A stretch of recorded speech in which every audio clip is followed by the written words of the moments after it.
प्रदेश में आपको बता दें, उपचुनावों से पहले जुबानी वार पलटवार लगातार जारी है। आज एक बार फिर से सीएम योगी आदित्यनाथ ने अखिलेश यादव को जमकर पलटवार किया, प्रहार किया और दूसरी ओर अखिलेश यादव ने भी सीएम के इस पलटवार का जवाब दिया है। तो जुबानी जंग किस तरीके से तेज है उत्तर प्रदेश में, आपको दिखाते हैं इस खास रिपोर्ट के जरिए।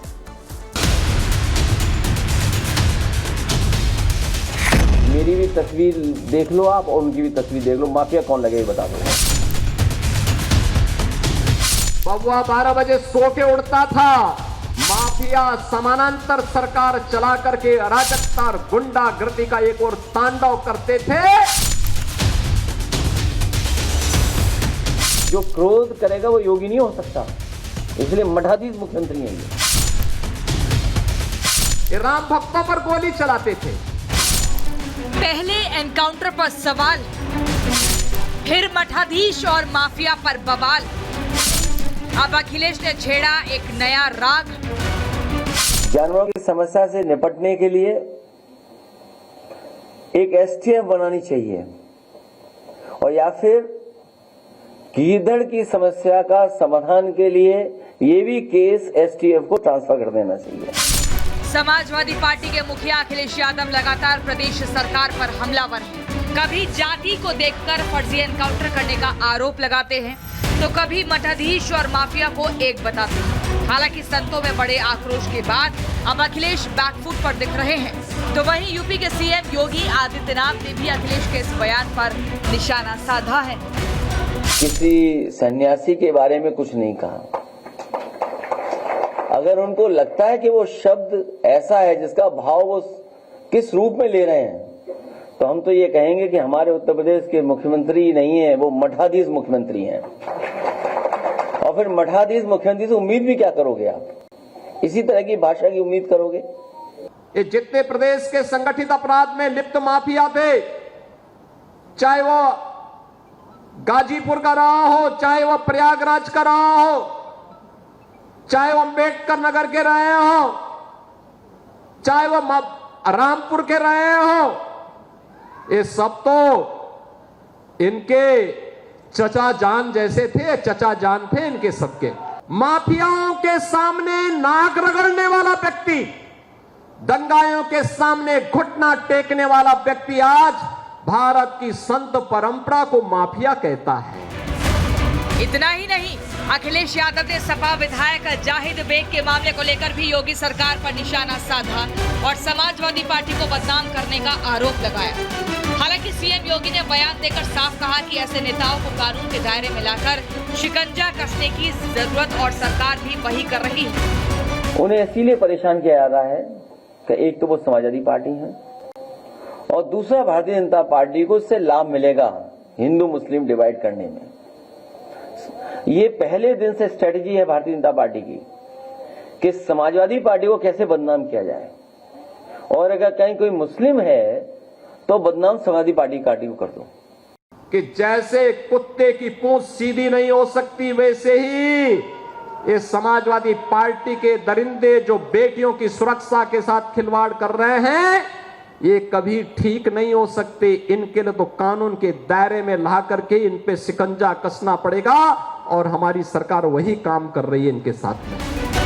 दरअसल अखिलेश यादव लगातार अपने नेताओं को फंसाने का आरोप लगाते रहे हैं। कभी डीएनए जांच तो कभी फर्जी एनकाउंटर की बात करते रहे हैं। लेकिन सीएम योगी ने साफ कर दिया है कि जो भी कानून व्यवस्था से खिलवाड़ करेगा उसे बख्शा नहीं जाएगा। Bureau report, Republic Bharat.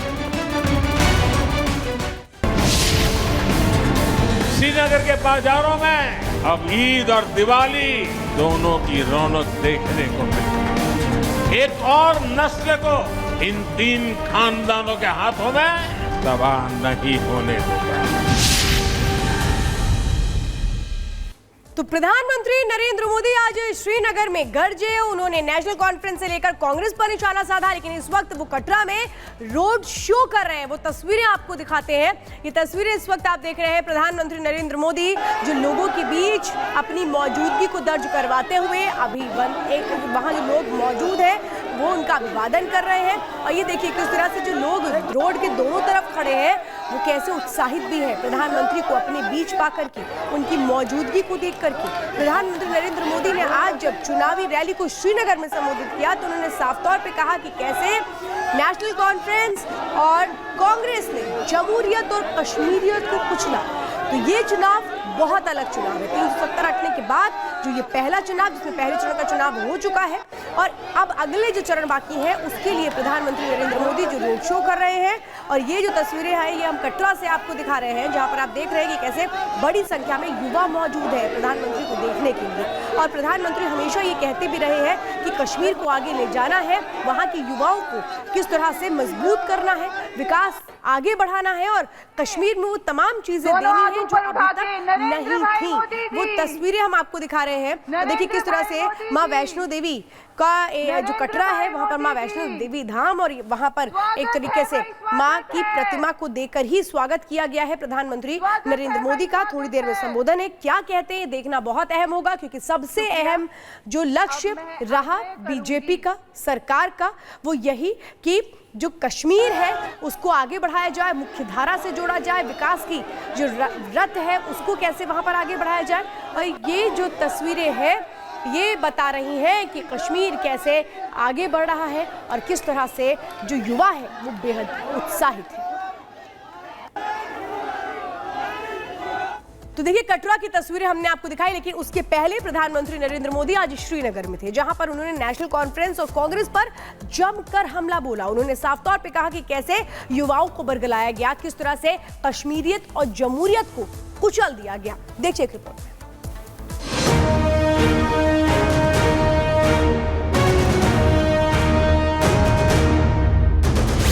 Srinagar में प्रधानमंत्री नरेंद्र मोदी की हुंकार। दहशतगर्दी के साए के बिना ये वोटिंग हुई।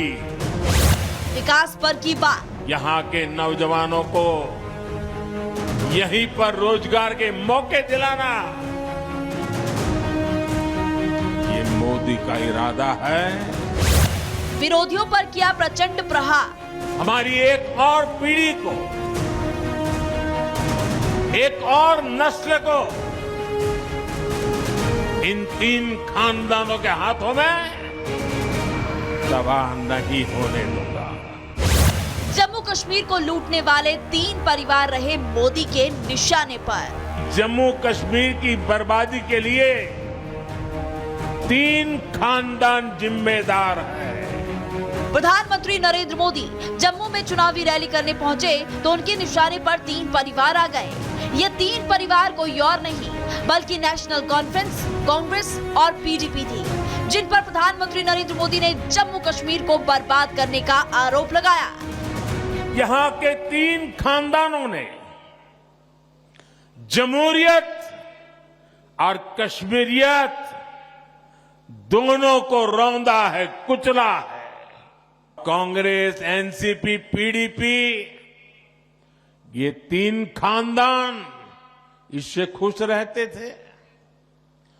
आपके हक, हुकूक छीन कर ये लोग मौज में रहते थे। प्रधानमंत्री नरेंद्र मोदी ने जम्मू कश्मीर में आतंकवाद के लिए भी इन्हीं 3 परिवारों को कोसा और तो और ये भी आरोप लगाया कि नेशनल कॉन्फ्रेंस, कांग्रेस और पीडीपी जम्मू कश्मीर में विकास के दुश्मन है और ये नहीं चाहते कि जम्मू कश्मीर का युवा पढ़ लिख कर तरक्की करे। यहाँ के युवा में भरोसा जागा है कि उनका वोट, उनका जमहूरी हक ही सही बदलाव ला सकता है। साथियों, जमहूरियत को लेकर यही आस, यही उम्मीद बड़ी कामयाबी की तरफ ले जाने वाली पहली सीढ़ी है। आज देखिए, यहां जो एजाज हसन जैसे हमारे नौजवान हैं, वे इन खानदानी पार्टियों को चैलेंज कर रहे हैं।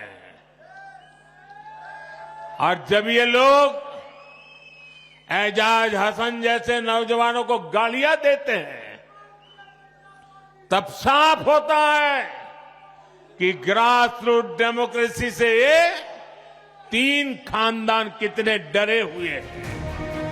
गौरतलब है कि जम्मू कश्मीर में 18 सितंबर को पहले चरण की वोटिंग हो चुकी है। दूसरे चरण के लिए अब 25 सितंबर को मतदान होगा, जिसके लिए खुद प्रधानमंत्री नरेंद्र मोदी ने आज चुनाव प्रचार का मोर्चा संभाल और धुआंधार रैलियां करके बीजेपी के पक्ष में माहौल बनाया। Bureau report, Republic Bharat.